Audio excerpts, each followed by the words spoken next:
Hello and welcome to Holiday Spice Podcast, a subsidiary of Pumpkin Spice Podcast.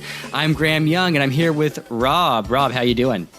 Oh, I'm pretty good. How are you, Graham? I'm doing good. I guess this is a new addition to this Pumpkin Spice Podcast in the sense that we're doing sort of a Legends episode today. And unfortunately, that means that two legends have passed away in the year 2017. Not to bring this podcast down already, Tobe Hooper and George A. Romero. And so Rob and I were kind of talking that we'd hate to let the year go by without talking about these guys and the impact they had on both of us and some of the films they made. Well, and especially Tobe Hooper, because, as you know, Austin film is huge to me. I live it, I breathe it. I'm always there in Austin, Texas. Yes. Oh, wait. That's you. Yeah. I'm here in Austin, Texas, and the reason I moved to Austin, Texas was because of Tobe Hooper. And it's sad for me on a selfish level that he passed away because I just needed 5 minutes to talk to him. And what's kind of crazy is I work for the Austin Film Society, and we just showed Eggshells, a restored version of that a couple of days ago, and Tobe was scheduled to be there, and that was going to be my opportunity to finally meet him, and that just really sucks. But the screening was fantastic, and for those who don't know, Eggshells is sort of the first film made in Austin by an Austin filmmaker, and Tobe Hooper is, and always will be the godfather of Austin, Texas cinema. So that was a huge loss for me and the city of Austin and cinema in general. Well, yeah, I mean, I've actually only seen Texas Chainsaw Massacre, but from what you've told me, it just seems like, yeah, legend is the perfect word to use for this guy. Well, I think you've seen two. Oh, really? You've seen Poltergeist, right? Oh, I have. Yes, I have seen Poltergeist. And there's the whole argument of who really directed that film, Steven Spielberg or Tobe Hooper. Me being... Whoa, unpack that for me, please. Oh, really? Okay, got you. So Poltergeist, there's always been this question of who actually directed the film. And Tobe is listed as the director. It just is kind of a mishmash of both their styles, but I have to say a little bit more Spielberg than Tobe, but in the best way. I mean, Poltergeist is one of his best films. But does that happen because of editing? I mean, doesn't a Spielberg-esque film really happen because of everything in post? That's a very good question, Rob. I think that's where the director sort of molds the film into his or her sort of unique vision. But I think the real question that kind of came about with the film is basically who was actually directing the scenes. And there were rumors that Spielberg was on set more than Tobe. This is mind-blowing. Yes. Tobe basically is an Austin, Texas filmmaker, which is a lot different than a Hollywood filmmaker. And, Spielberg fully embraced the Hollywood system, and Tobe, God bless him, didn't. And he kind of did things his own way. Yeah, Tobe just kicked open the door to those bigwigs in California and just said, a lot of people think what we do in Austin is filthy or something. But I think these movies can really help. They really can. Let's keep rocking and rolling, baby. Spielberg came on as a producer, and he also wrote the story. I think he also became sort of more of a creative figure in the movie as it was being made. That's kind of the interesting thing about Poltergeist, besides the fact that people also think that film has a curse. Rob, are you familiar with this? No, what? Go on. Well, several people that were involved with the film died or were killed shortly after the film was released.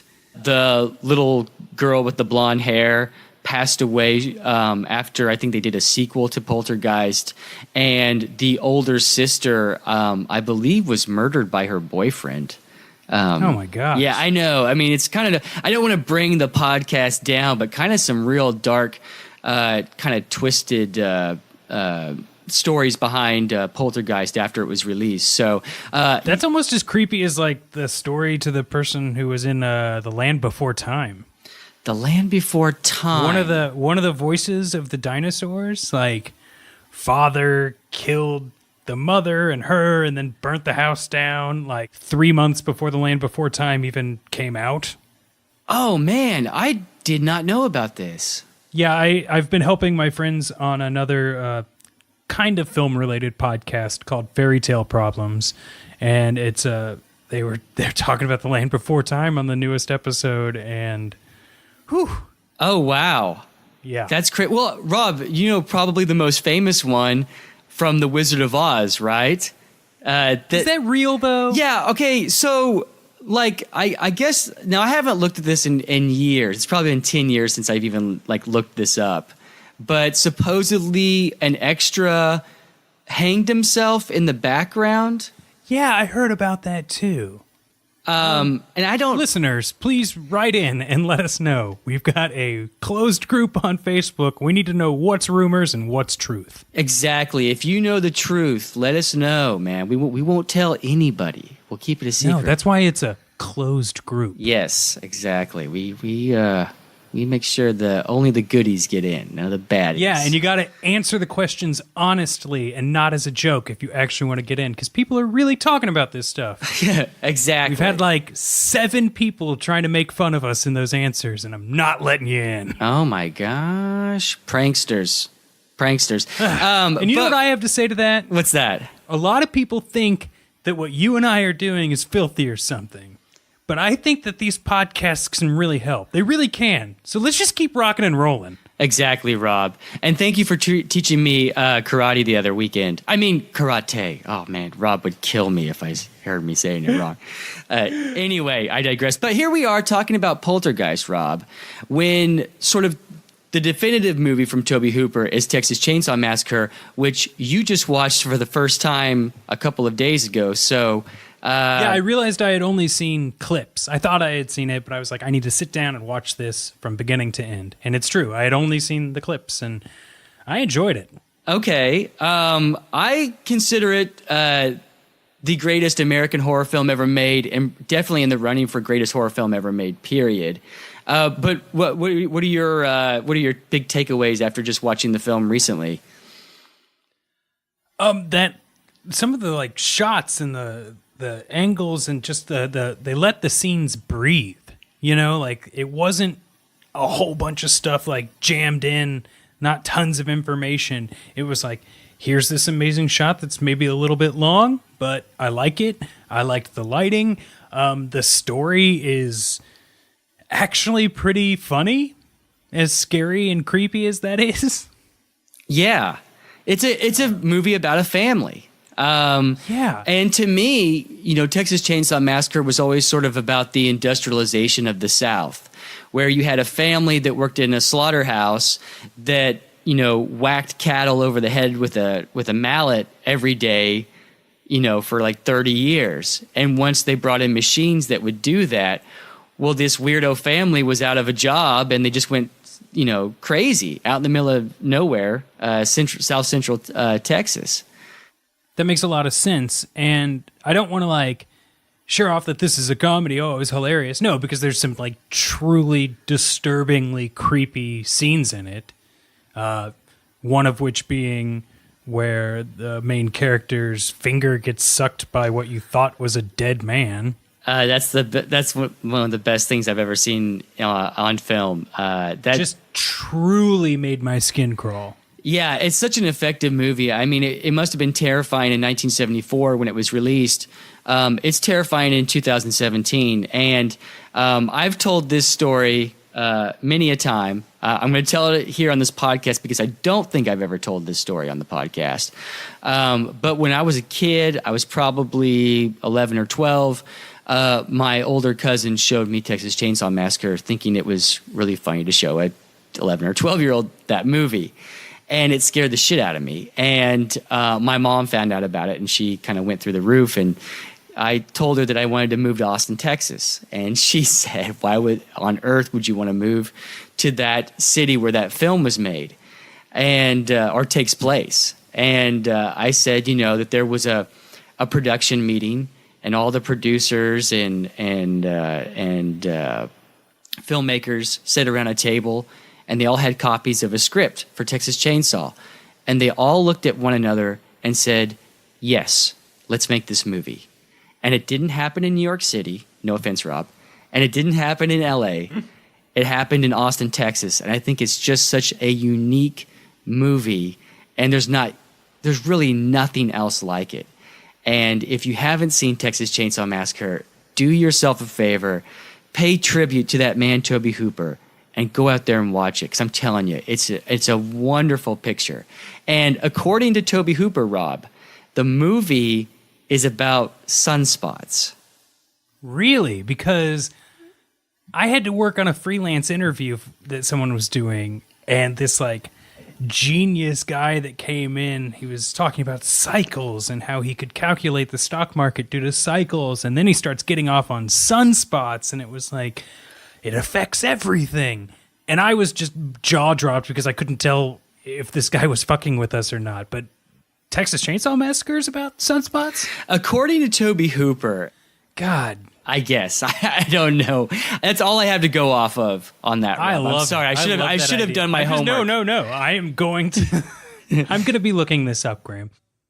The brilliant thing about Texas Chainsaw Massacre is that it just sort of ends. You know that Marilyn Burns has hopefully gotten to safety, that the truck driver got back in his 18-wheeler and just took the fuck off for the police station or for help. It's at least what you assume. But if you've ever watched Texas Chainsaw Massacre 2, that family was never apprehended by the police. They were when the police arrived at the house, they were gone. And our second filmmaker tonight, Rob, is George A. Romero, who also passed away this summer, 2017. And I mean, what can I say about the guy that hasn't already been said? There's just so much. But of course, people could think that about Spielberg. They think that about Tobe Hooper. I mean, if you don't know, but you're listening to this podcast for some reason, all of the Of the Dead series that weren't remade by Zack Snyder is Romero. Yes. So you got Night of the Living Dead, Dawn of the Dead, Day of the Dead, Land of the Dead, and then the series kind of reboots itself with Diary of the Dead and Survival of the Dead, correct?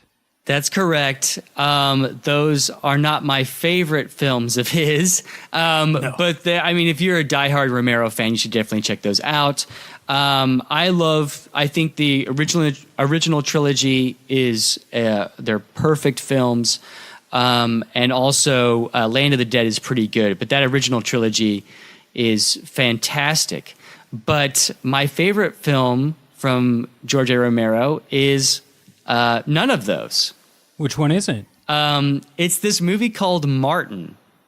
Oh, yeah.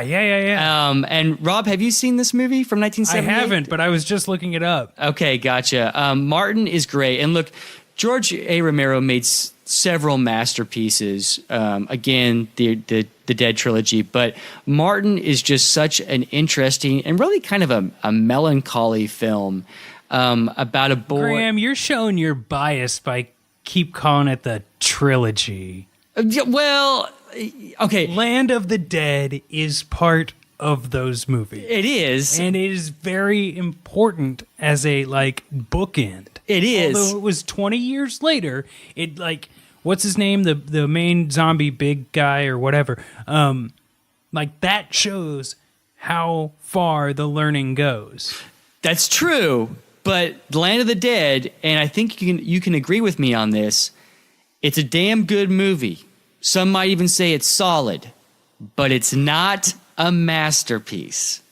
And that's the difference, because Night of the Living Dead, Dawn of the Dead, and Day of the Dead are masterpieces. You can't take anything away from those.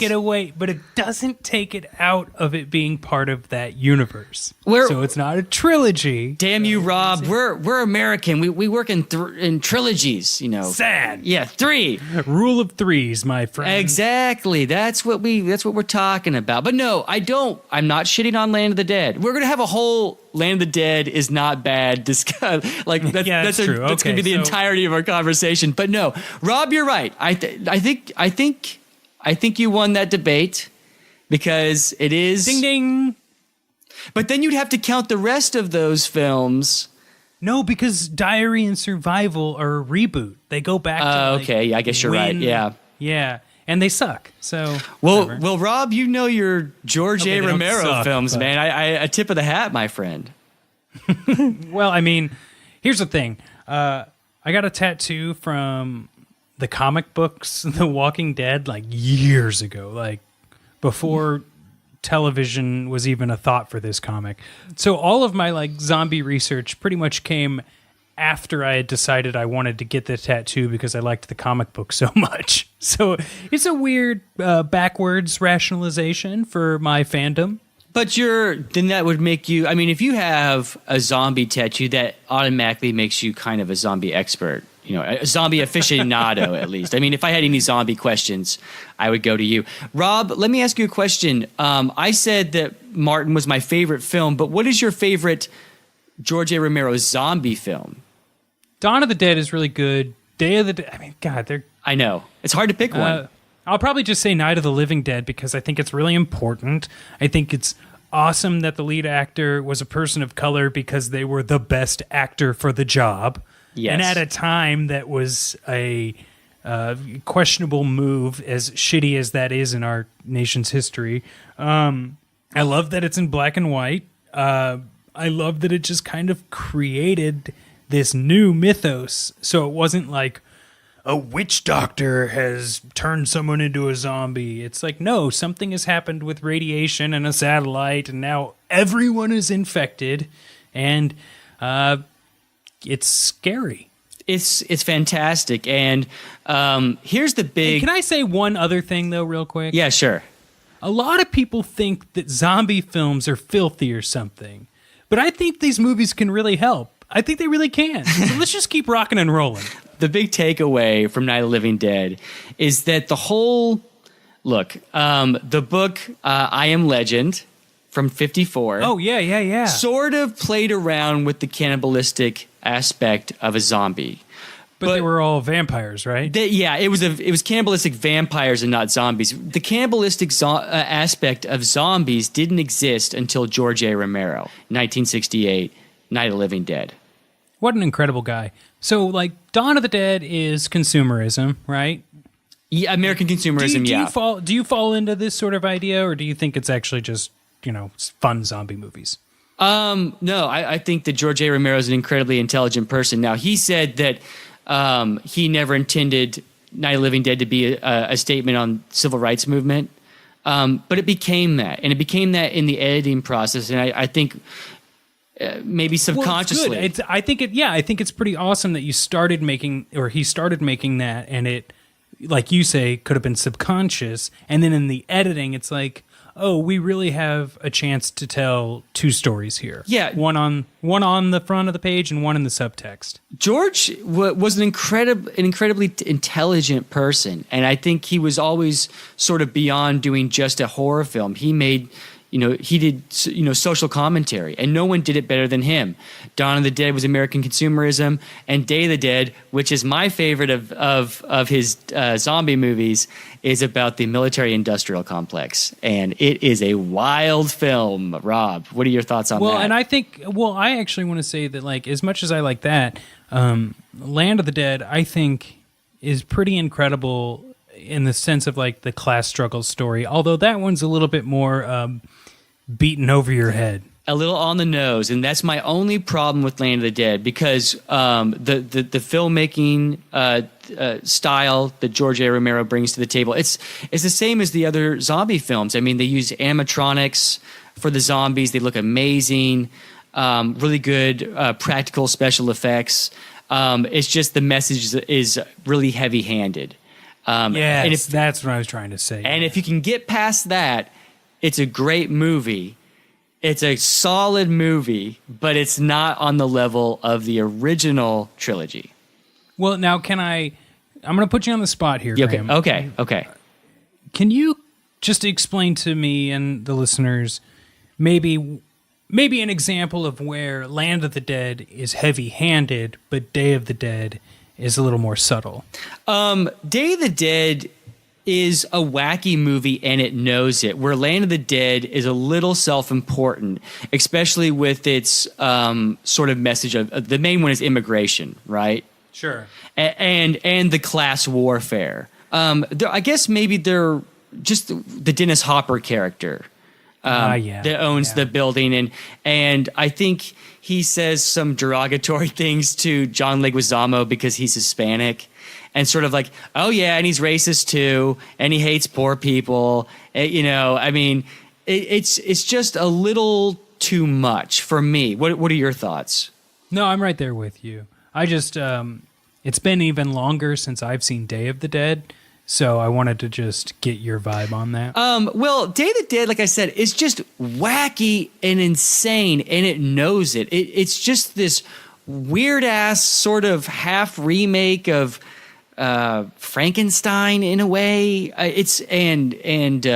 Captain Rhodes.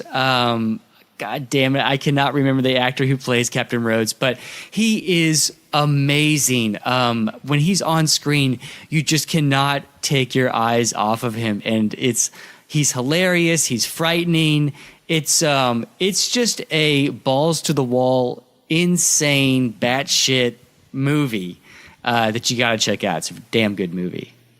Okay, Graham. Unfortunately, we have to kind of wrap up soon because, the episodes can only be so long. Yeah, I get kind of long-winded with these stories, talking about great people like Joe Pilato. Joe Pilato, the star who plays Captain Rhodes in Day of the Dead. I wasn't going to let our audience I found the name. It's Joe Pilato. Thank goodness. Yeah, I know. I want to talk about something before we let everyone go, since this is Holiday Spice Pepsi. Pepsi. That's my favorite drink, but Holiday Spice Podcast. Pepsi Podcast. Yeah, sure. What? Anyway. Last year, we did a couple of Christmas movies with Max, and that was fun. Max always likes to join in and that sort of stuff. But we also recorded one of Silent Night, Deadly Night that I don't think we ended up airing. Yeah, I don't even know what happened to that file, but it's the infamous lost episode of Pumpkin Spice Podcast. And if we find the lost episode, I'll put it up. Sounds great, Rob. Well, my main takeaway from Silent Night, Deadly Night sort of hailing from Kansas is that in Wichita, I believe Wichita would not allow the commercials for the film to be played on television because it was scaring children. Yeah, or they thought it was going to scare children. Gotcha. And they eventually got the film out of theaters. And the poster, I don't know if you remember, has Santa Claus coming down a chimney with an axe. Yeah. I mean, it's a great movie. Like, I had a lot of fun. It's not as much fun as Christmas Evil, but I do like this one. Christmas Evil is the ultimate. That may be the greatest Christmas horror film ever, although seeing Santa Claus Conquers the Martians as a kid was crazy because it's more... oh my God. It's more Santa Claus Goes to Hell than it is him going to Mars. But anyway, I digress. But Silent Night, Deadly Night, I think maybe more people might know it for its sequel because it's just insane. But the first one is not a bad horror film. We've got another film we at least want to do for this holiday season, and I hope people tune in for that. Yeah, we're gonna keep it a surprise. Rob, I think you're wanting to go a little bit more modern. Yeah, I think so. A little more contemporary? Yeah, but I mean, who knows? Maybe I'll change my mind. Yeah, maybe I'll change my mind, man. Yeah, I'm here to do whatever I want. And you know what? A lot of people think that what we do on this podcast is filthy or something. but I think these movies can help. I really think they can. So let's just keep rocking and rolling. Rob, that is the quote of the day. I'm here to do whatever I want. I love that. I think that's wonderful. I think that should be our tagline for this show. That should be the name of the episode. I'm here to do whatever I want.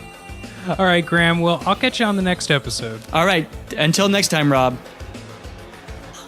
This has been Pumpkin Spice Podcast. Make sure that you like and subscribe to the show. If you leave a rating and review on Apple Podcasts, it really helps us out. Doesn't cost anything. We have a Patreon page, but I mean, only if you really feel like supporting should you go there. I think we have one $3 supporter right now. And we've got the discussion group on Facebook. Just answer who hosts the show and where you listen to it, and then we'll approve you to get in. Graham, I'll see you next time. Until next time, Rob.